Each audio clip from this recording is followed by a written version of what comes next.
7s. And for more on a Game 7 in the NBA, we welcome in Bill Ryder, CBS Sports NBA insider. Bill, it was a game until it kind of wasn't a game anymore. Oklahoma City ran away with this thing. How impressive and how surprising is it that they were able to do that to the Nuggets here? Remarkably impressive, and I think a little bit surprising, Russ. I mean, one of the big questions with the Thunder, we know that they're the best team in the regular season. They're the one lead of 3 regular season teams remaining in this postseason. What we didn't know is when they got punched in the face, when the going got tough, when they had to live up to the pressure and the expectations that all get mingled together when you're this good and you're in a Game 7, how would they perform? And the fact they had maybe their best game of the year at the most important time of the year, I think it speaks volumes about the fact that their excellence in the regular season is clearly translating and will probably continue to translate here in the playoffs. And we'll continue to talk about Oklahoma City, obviously, when we preview the Western Conference Finals. But first, let's say a couple words about the Nuggets, who changed coaches, and in the offseason, they might have to look for a new GM as well as a new head coach. What is the outlook now for a team that maybe is starting their offseason, maybe even a little bit later than some of us might have thought, considering how chaotically the season ended? It's problematic. There's not enough. I mean, let's put, so we're going to, those lists you make of good and bad when you have to make a decision. Good, Nikola Jokic. Bad or problematic, everything else. I mean, Michael Porter Jr. is paid like a star, Russ. He did not perform like that even remotely over the course of this postseason. Jamal Murray was less consistent than he's been in the playoffs, and several of the games they lost, he just wasn't able to play at the level that they needed him to get to. Their depth on that team, particularly the bench, is not what you need and what you want if you're going to compete for a championship. It's not the level they had a couple years ago outside of Christian Brown. Not a lot of the guys improved or made those jumps up that they needed to, and they don't have a very flexible cap situation. So whoever gets that job as general manager, whoever replaces the recently fired in the regular season Calvin Booth, has a task on their hands. Because on the one side, if you have Jokic, you have a championship window. On the other, in the NBA now with the CBA, and especially in the West, because the West is so crowded and so good, you cannot make mistakes on the contracts you give people. You have to be able to operate in the margins in terms of depth. They just don't have the right group around Jokic, and it's easier said than done to fix that, Russ. But they're going to have to find a way, whoever's in charge of the front office this summer. It's amazing how small the margins are. Here's a look at the bracket now, because you got Thunder and T-Wolves on the western side. We'll get to Pacers and Knicks in the east in a second. But Thunder and T-Wolves facing off in the Western Conference Finals. And, Bill, I got to say, from an objective observer, seems about right, actually, with the way these two teams are playing at the moment. How would you handicap that series? I mean, look, I'm probably, when prediction time rolls around, going to take the Timberwolves because they were in the Western Conference Finals last year. I think as great as Shai Gilgeous-Alexander has been, he was amazing in this closeout game. I still think Anthony Edwards has another level, just a little bit higher level he can get to.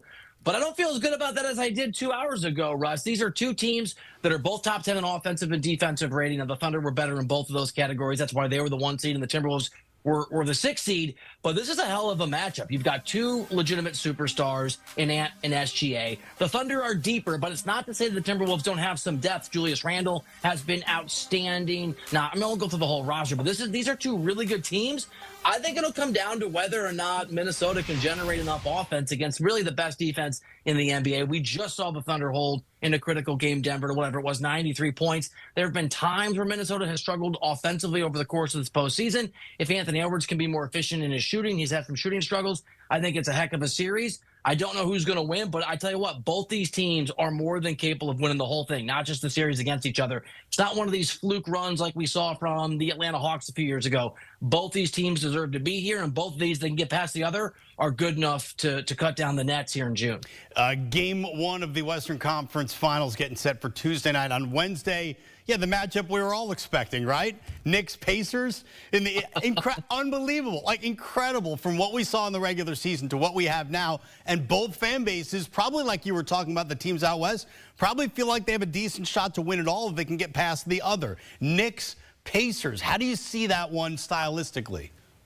All right, so look, let's start with the Knicks really quickly. they are in this postseason what we thought they were going to be in the regular season. They bring in Karl-Anthony Towns. They bring in Mikal Bridges. They already had OG Anunoby. We know that Jalen Brunson's the leader. They've got a Tom Thibodeau at the helm who's just about defense, and they were just lackluster in the regular season. They weren't bad. They just weren't great. They have gone to another level defensively. They've become those perimeter defenders that we thought that they could be, especially against the Celtics. And Jalen Brunson, not just the clutch player of the year in the regular season, played at that level, played big time in big time moments, especially fourth quarters. So I love the Knicks' chances. And I think people sort of recognize, Russ, what they're about and what they can do, especially as their defense has improved. They have one of the best offenses in the NBA this year. Cat was such a big addition. Let me just say this about the Pacers. Now, on Beyond the Arc on the podcast, I've been singing with John Gonzalez the praises of this team, Indiana, since February. They have been a top 5 offense, a top 7 defense, and a top 4 team just in terms of record and net rating since mid-December when they sort of turned things around. But I didn't think they were going to be here. I thought they were going to give Cleveland a fight. I didn't think they were going to actually win that series. But the fact is, and actually Lisa Leslie pointed this out to me in a conversation the other day, the Hall of Famer. She pointed out that in the modern NBA to win a championship, it's the healthiest, best team because people get hurt. And there's not a lot of depth on these teams, like see Denver, see other teams. And as she noted, the Pacers and Rick Carlisle's the head coach runs out 9, 10, 11 people. They're remarkably deep as a result, so they can spread the minutes out. That means there's less wear and tear on these guys. And you knock on wood, but if someone goes down, they've got more people who can step up. So this is a Pacers team playing elite basketball since mid-December, even if the entirety of the season, when you look at their stats on paper, don't showcase that. They've been that good for a long stretch of the season. They're incredibly deep at a time when that matters, and Tyrese Halliburton may not be the clutch player of the year like Jalen Brunson, but he's played as a clutch player level of the year guy in these playoffs. So, yeah, both these teams are playing great basketball. They are able to handle the pressure. They're peaking at the right time. And again, this is a 6 or 7 game series for me. Knicks Pacers, we're throwing it back to the 90s, man. Sign me up for this. John Starks isn't walking through that door. Bill Ryder casually dropping the Lisa Leslie reference. Well done, my friend. Great to see you, and looking forward to the Final Four in the NBA. Here are your odds to win the NBA championship. And the Thunder from Oklahoma City are your odds-on favorite, with the Knicks with the second shortest odds going into the conference finals. Basketball analyst Shanae Agumike joins us now, and Aaron Gordon is questionable for today's pivotal Game 7 against OKC. So assuming that Aaron Gordon can't go or he's limited, Shanae, how does Denver get it done? Well, this matchup reminds me of Eminem. Will the real MVP please stand up? Please stand up. Look, Jokic has 3 of those things, and he will need a monster game to take down the Thunder. Now, in wins versus the Thunder, regular season and postseason, he's averaged around 38 points, 14 rebounds, 10 assists. He will need a game like that. We all know he can score, but it's the assist factor. He needs his teammates to make shots. We all know he can find guys like Jamal Murray, Michael Porter Jr., but Jokic hasn't reached 10 assists in a game since Game 5 of the first round. So the magic of Jokic is that he's virtually unguardable and he elevates his team. He will need to be exactly that for them to win this Game 7. Yeah, a Herculean effort for basically the Hercules of the NBA. We'll see if Jokic can get it done. As for the Thunder, they're trying to advance the